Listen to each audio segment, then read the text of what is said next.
La Voz del Derecho presenta Debates constitucionales.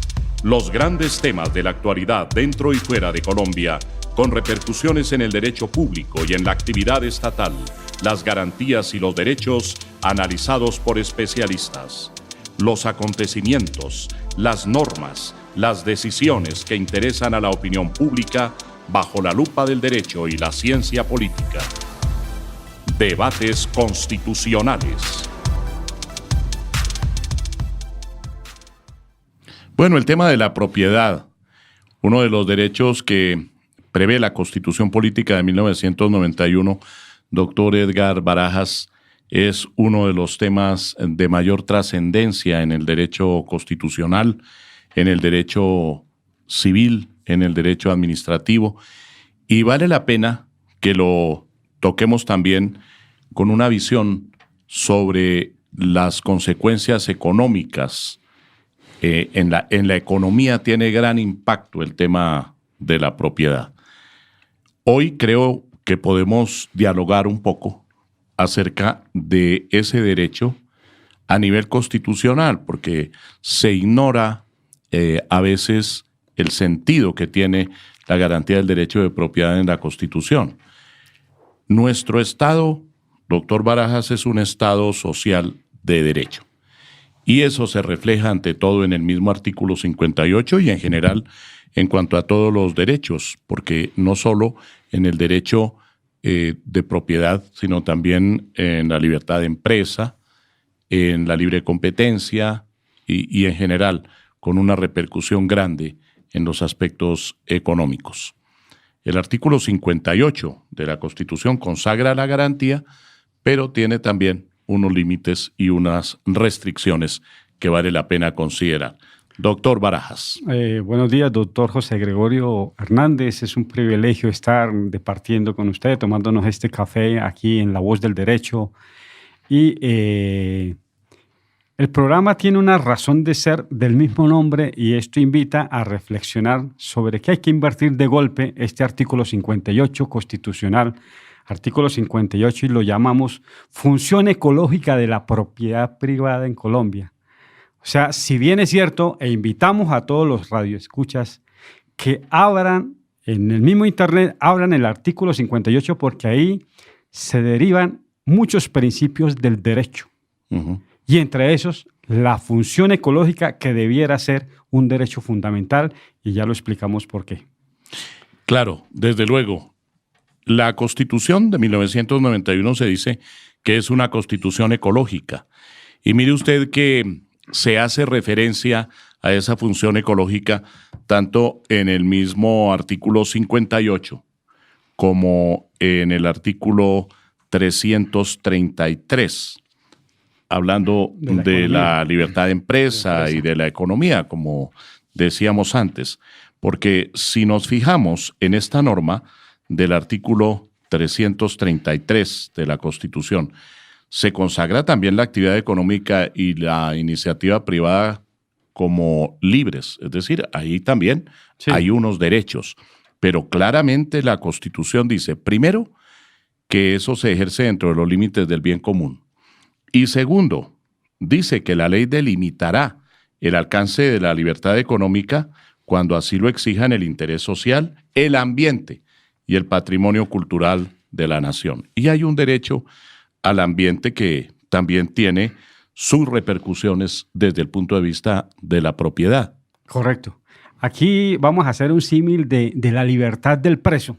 Uh-huh. La libertad del preso dentro de los límites de la ley es lo que dicen estos artículos. ¿Por qué razón?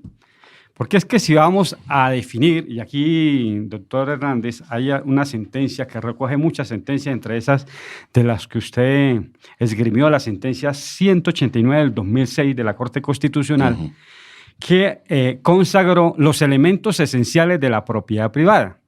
Sí, pero la propiedad privada que le es inherente una función social. Es función social. Sí, correcto.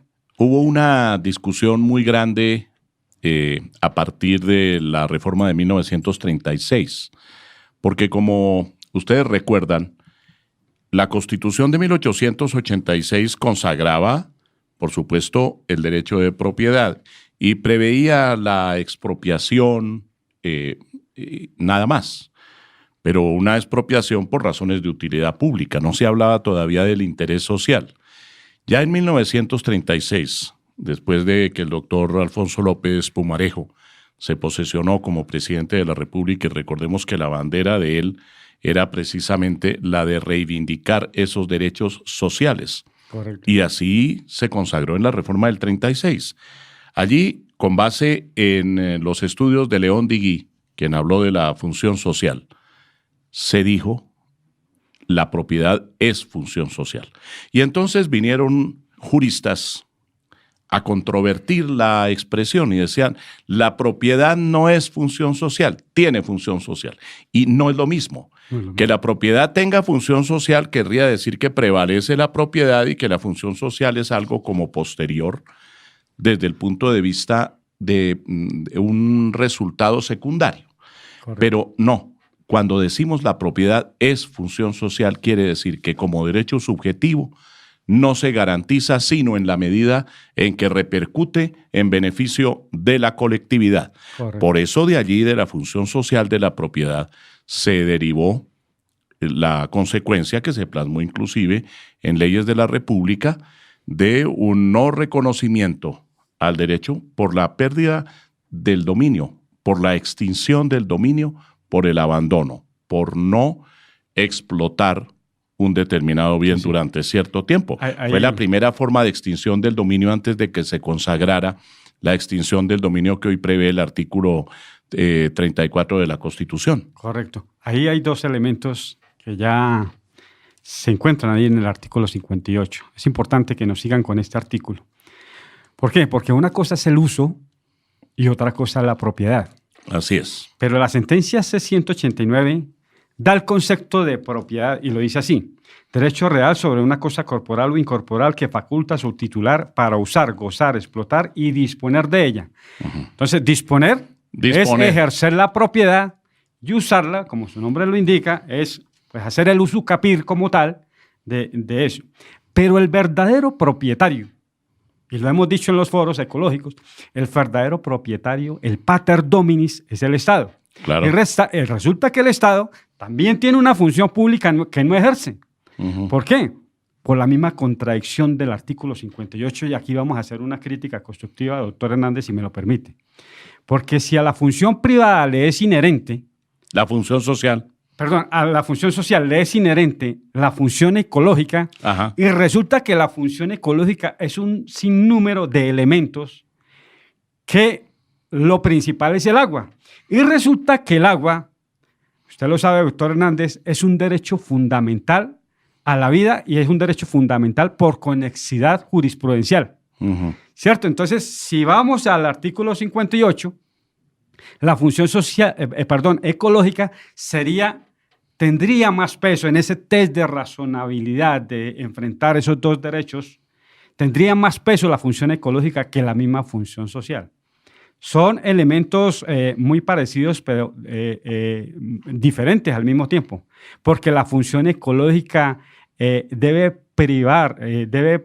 prevalecer por encima de la propiedad privada como elemento esencial de este artículo 58. Bueno, ¿qué por tal ejemplo, si concebimos, doctor Barajas, a la función social como genérica, que incorpora necesariamente hoy por hoy la función ecológica? Desde luego, de lo ecológico no se hablaba en la Constitución del 86. Correcto. Y ni siquiera en la reforma de 1936, ni en la de 1968, ya en la Constitución del 91.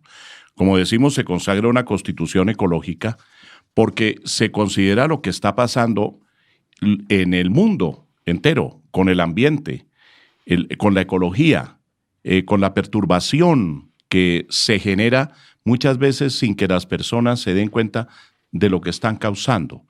Hoy por hoy hay un debate muy grande acerca del fracking. Entonces, hay un principio de precaución. Son elementos nuevos que tenemos en nuestro sistema jurídico y en el derecho internacional.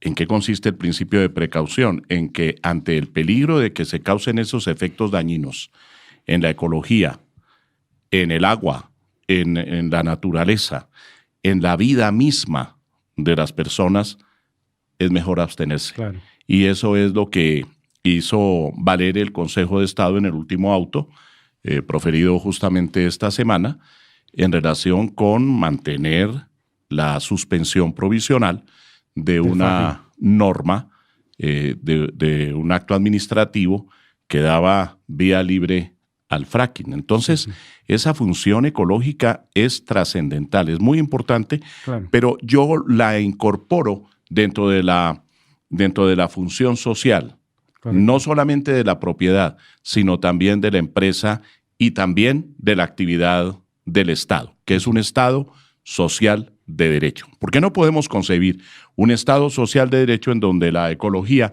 es lo que menos importa y en donde prevalecen los intereses puramente privados o empresariales o los de las multinacionales y se deja para después el respeto a la ecología? Aquí otro problema, y es del equilibrio también económico, es el tema del extractivismo minero, ¿sí?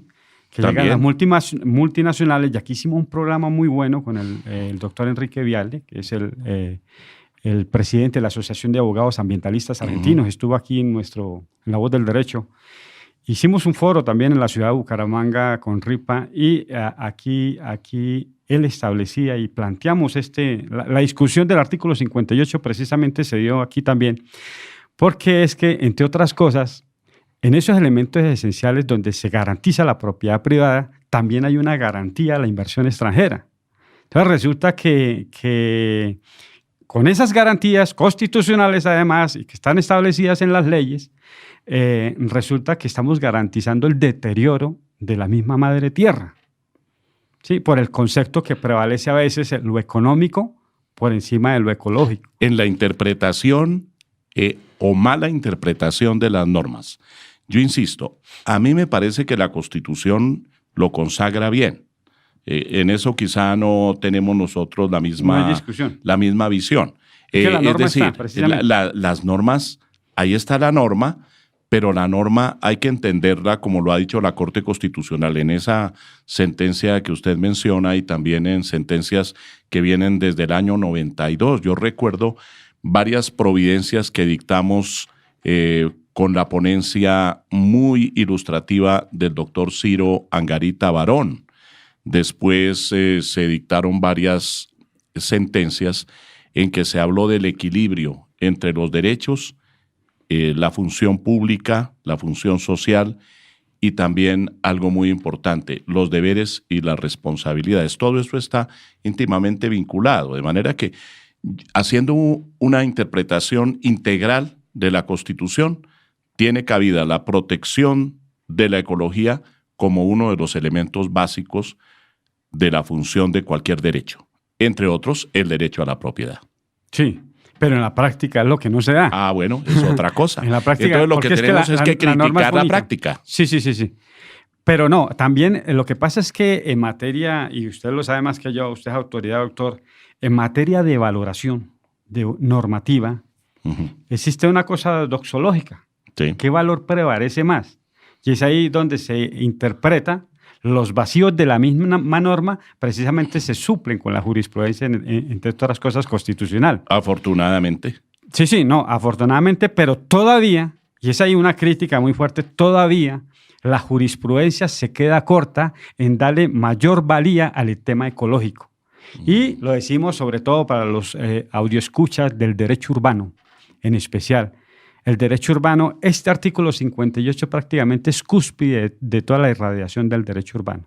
Claro, frente a toda la normatividad, al compendio de normas que es novedoso, de 10 años para acá, se está hablando fuertemente del derecho a la ciudad.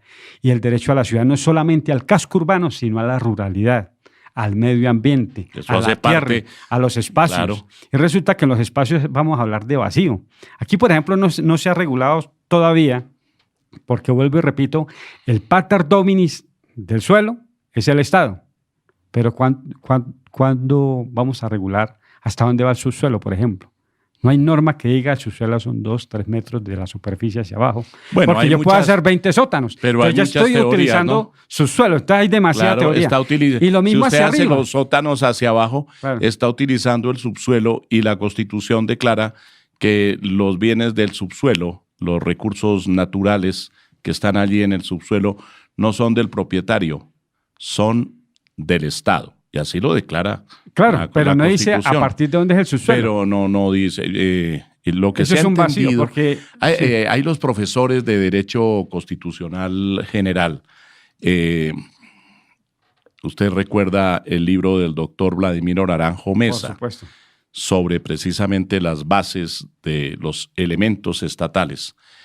Y los profesores de Derecho Constitucional General nos hemos encontrado a veces con esa dificultad. Le pregunta a uno el estudiante al profesor, ¿dónde comienza el subsuelo? Entonces, ¿qué dicen los tratadistas? Que el subsuelo comienza inmediatamente después del suelo. Todo lo que esté 1 metro, 2 metros hacia abajo es subsuelo, está bajo el suelo. Entonces, el propietario particular, el dueño de una finca, por ejemplo, es dueño del suelo, pero si resulta que hay petróleo, ese petróleo no es de él, sí. Es del Estado por el dominio eminente. Exacto. Es una teoría muy importante de derecho constitucional. Pero yo quiero volver a algo importantísimo que usted manifestaba hace un momento, la diferencia entre la normatividad y la práctica y cierta deficiencia jurisprudencial en cuanto a los verdaderos y profundos contenidos de las normas constitucionales. Y le hallo la razón en esta materia de la explotación de los recursos del subsuelo por una sentencia del año pasado de la Corte Constitucional que afectó no solamente el derecho de los municipios, sino también por una interpretación que yo juzgo equivocada, y lo digo con el debido respeto, el derecho a la participación ciudadana. Colombia es una democracia participativa. Claro. Y sin embargo, ¿qué dijo la Corte Constitucional, la Sala Plena, en esa sentencia? Que todo lo que se refiera a la explotación de los recursos naturales que se encuentran en el subsuelo es una decisión de la nación, que no tienen nada que decir los municipios, como si los municipios no hicieran parte del Estado. Y dijo otra cosa también, a mi juicio equivocada, que consistió en lo siguiente: manifestar la Corte Constitucional que no se puede estar consultando acerca, por ejemplo, de una licencia para exploración y explotación de minas o del petróleo, en fin. Y entonces, si no se puede consultar, a pesar de lo que dice la Constitución. Ahí está la consulta previa. ¿En qué queda la consulta previa que había dicho la Corte reiteradamente en su jurisprudencia anterior? Hay un amigo, el doctor John Jairo Morales, sí. escribió un libro sobre la consulta previa. ¿No? Y la consulta, es el decano de varias facultades de Derecho. Últimamente estuvo en la Santo Tomás, ¿cómo no? Sí. Entonces, que se diga que la consulta previa no cabe. ¿En qué queda la protección de la ecología? Pero ¿en qué queda también el derecho de los ciudadanos a pronunciarse si ven que en su territorio puede haber afectación de la ecología y van a hacer una exploración o una explotación y otorga a la nación la licencia correspondiente pasando por encima de la voluntad de los ciudadanos, como si no fuera una democracia participativa? Yo creo que usted tiene razón. La jurisprudencia a veces no solo se queda corta, sino que también se contradice y muchas otras veces retrocede. Y el problema es que los operadores de la norma no es el magistrado constitucional, no, el operador de la norma es el policía, el curador, el alcalde, el concejal, los que hacen los ordenamientos territoriales. Y usted acaba de decir una cosa muy importante, doctor José Gregorio Hernández, que además es un principio, es el tema de la participación ciudadana en el ordenamiento territorial, en el ordenamiento del espacio tanto público como privado. Y resulta que hacen unas reuniones, hacen unas convocatorias, e imponen, incluso para hacer un simple plan de renovación urbana, imponen las condiciones tanto los promotores privados o los públicos.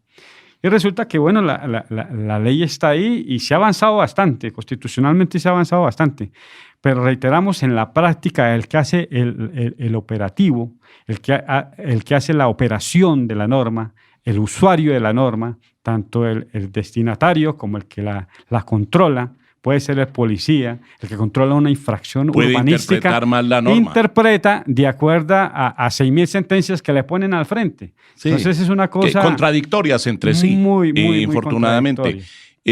Y eso que usted no ha hablado de otro elemento, la corrupción que puede atravesarse allí.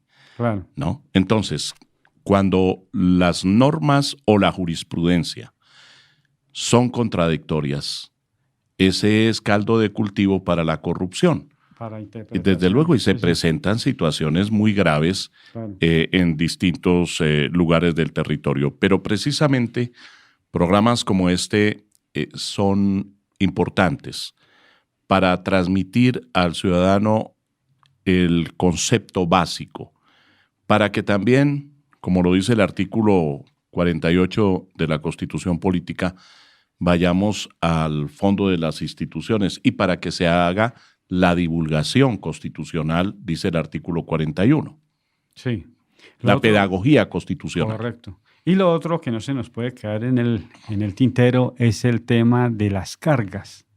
El artículo 58, cuando habla de la función privada, dice dentro de los límites de la ley y nos lleva a unas cargas tanto tributarias como urbanísticas.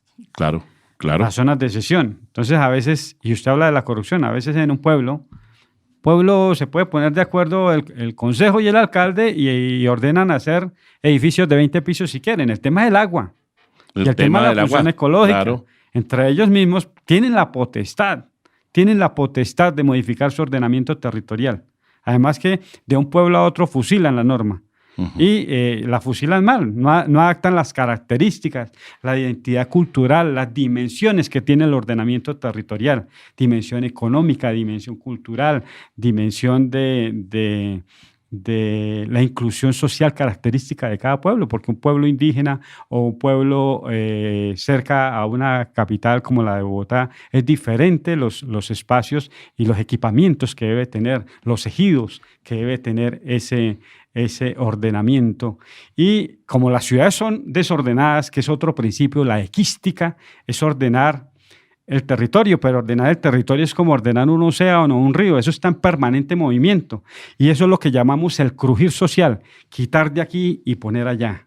Es muy difícil, pero es la tarea que tenemos los urbanistas, los que nos dedicamos con pasión a esto, a velar para que se hagan bien las cosas, que se apliquen los principios constitucionales. Y por eso es muy importante el artículo 58 superior, porque trae no solamente los principios que hemos planteado, también está el principio de el interés general sobre el particular. Y ahí viene el tema de la expropiación. Que viene desde el artículo 1 de la Constitución. Correcto. La prevalencia del interés general sobre el particular. Y también está la expropiación, que está contemplada, la expropiación en su concepto general, con indemnización previa por decisión judicial, pero sobre la base de las normas legales que consagren la utilidad pública y las razones de utilidad pública, sí, o las razones de interés social. Infortunadamente, y de interés general, sí. Sí, infortunadamente, doctor, en el año 99 introdujeron una reforma constitucional equivocada también, pero no hay nada que hacer, ya eso se cambió. Desapareció la expropiación por razones de equidad, que venía del año 36, sí, y nunca se llegó a aplicar en efecto por aquel motivo que usted indica, pero estaba consagrada en la Constitución. Y la eliminaron de la Constitución política, la expropiación por razones de equidad. Entonces no quedó sino la expropiación en su concepto general, por decisión judicial con indemnización previa por motivos que el legislador señala de utilidad pública o de interés social. Está la expropiación administrativa, que afortunadamente ha servido en materia de reforma urbana, y está también la expropiación en caso de guerra, que implica la ocupación temporal de los bienes inmuebles para destinar a la guerra eventual sus productos y para atender las necesidades de la misma guerra. Ojalá esa no se tenga que aplicar en ningún momento. No se nos puede olvidar, doctor Hernández, que la expropiación también ha tenido avances en cuanto a la indemnización. Antiguamente era simple la valoración de un inmueble. Sí. Hoy en día ya hay que valorar el lucro cesante, daño emergente y otros perjuicios. Claro, porque las personas tampoco pueden resultar afectadas. Exacto. Entonces, pero simultáneamente, en razón de la función social y de la utilidad pública, la persona tampoco se puede escudar en la propiedad para impedir, por ejemplo, una obra pública. Sí. Entonces, imagínese usted cuando de pronto el trazado de una carretera y se encontraba con una finca y el propietario decía, no, yo no vendo, no entrego nada, sigo siendo el propietario. No, hay razones de utilidad pública y de interés social que facultan al Estado para la expropiación. Pero usted hablaba algo relacionado con los deberes y las cargas, y eso no solamente viene del artículo 58, viene del artículo 1 de la Constitución, que establece principios como el de la prevalencia del interés social, como el principio de solidaridad, y viene del 95, porque el artículo 95 de la Constitución consagra los deberes y las obligaciones y expresa con claridad que el ejercicio de los derechos y libertades reconocidos en la Constitución implica responsabilidades. Y también señala que toda persona está obligada a cumplir la Constitución y las leyes, y algo muy importante, el primer deber de toda persona, respetar los derechos ajenos y no abusar de los propios. Claro. Aquí me acuerdo de una amiga en Antioquia que maneja una organización que no es defensora de derechos humanos, sino de deberes humanos. Así Porque es que no solamente son los derechos y no los deberes. Pero aquí algo que no se nos puede quedar por fuera tampoco, doctor Hernández, es el tema de las cargas tributarias. Resulta que se han inventado, y bueno, el tema de las tasas retributivas para poder atentar contra la tierra. Uh-huh. Aquí decíamos en un programa que cuántas tasas retributivas existen para contaminar el río Bogotá. Entonces, ¿usted sí cree que esa plata que se ha recogido por esos tributos alcanza para descontaminar el río Bogotá? Entonces es irrisorio. Y eso son de las cosas que en la práctica hay que revisarlo, ¿sí? Diferentes a las cargas urbanísticas. Las cargas urbanísticas que son, si yo me beneficio de densidades, si yo me beneficio en plusvalía de muchas cosas, también tengo que hacer zonas de cesión para espacio público, para equipamientos, para la inclusión social, para la inclusión de género. Entonces es importante eso. Aquí también tuvimos la oportunidad de estar con Cindy Núñez en un tema que ella está trabajando muy fuerte y un equipo de profesionales en Bucaramanga sobre ciudades orgásmicas, ciudades para el placer, para el gozo, para la felicidad. Una cosa bien bonita que se está haciendo y a nivel nacional se está peleando estos temas de la inclusión social que tienen que ver con el artículo 58 y tienen que ver con el derecho urbano como tal, el derecho a la ciudad de la gente que no son a veces sin cédula, como se dice, los de a pie. Entonces es muy importante esto. Y lo otro es que hay que distinguir, doctor, en cuanto a la propiedad privada, hay que distinguir que la propiedad privada también es el vacío. El espacio público, un profesor de Derecho Urbano nos decía, bueno, pero defíname qué es el espacio público. Y eso es el mismo vacío. Por eso aquí como manual de urbanidad metimos el libro mío que llama La Decacidad, y ahí hay un capítulo sobre el vacío.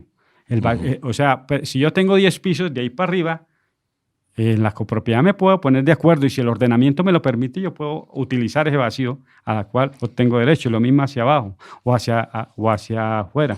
O la expansión territorial, las zonas de expansión territorial, ¿sí? Donde para desarrollarlo hay que hacerlo a través de planes parciales.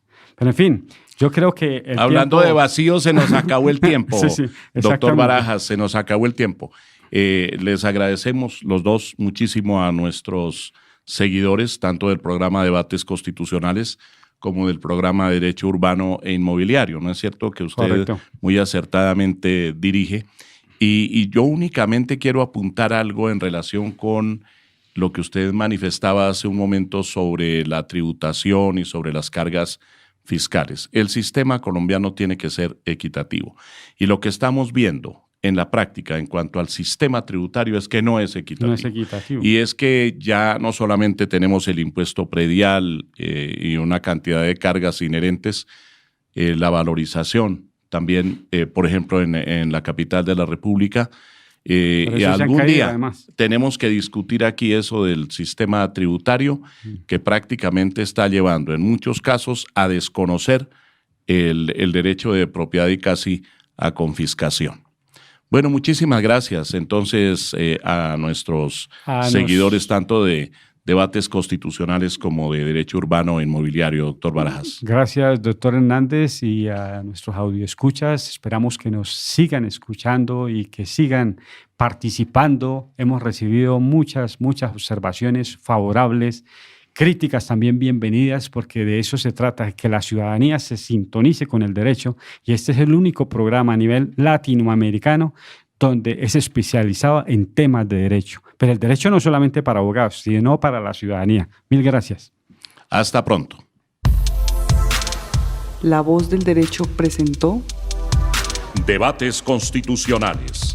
Los grandes temas de la actualidad dentro y fuera de Colombia, con repercusiones en el derecho público y en la actividad estatal, las garantías y los derechos analizados por especialistas. Los acontecimientos, las normas, las decisiones que interesan a la opinión pública bajo la lupa del derecho y la ciencia política. Debates constitucionales.